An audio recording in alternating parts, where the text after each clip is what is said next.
খাগড়াছড়িতে যুগ্ম ছাত্র জনতার অবরোধ স্থগিতের পর জনজীবন স্বাভাবিক হতে শুরু করেছে।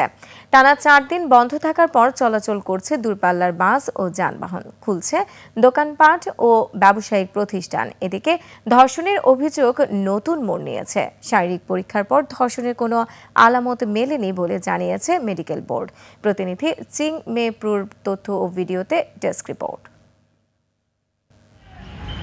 আপনার প্রিয় কাপড়ের যত্নে এলো এনজাইম সমৃদ্ধ Arik silver wash detergent powder 500 গ্রাম মাত্র 70 টাকা। প্রাণ চাঞ্চল্যতা ফিরছে খাগড়াছড়িতে। হাট বাজার ও দোকান খুলছে, চলাচল শুরু করেছে দূরপাল্লার যানবাহন।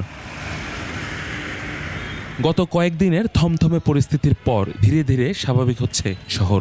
মানুষের সমাগম বেড়েছে, ব্যস্ততা বাড়ছে সড়কগুলোতে। আজকে আমরা দোকান খুলেছি, কাস্টমার মোটামুটি আছে, কিন্তু অন্যবারের তুলনায় এবার একটু কম। যেহেতু পূজার সিজনে আমাদের বেচা কেনার টাইম, তো আমাদের 3 দিন দোকান বন্ধতে আমাদের একটু লস। তবে জেলা সদর ও গুইমারায় এখনও জারি রয়েছে 144 ধারা। নিরাপত্তার জোরদারে টহল দিচ্ছে আইন শৃঙ্খলা বাহিনী।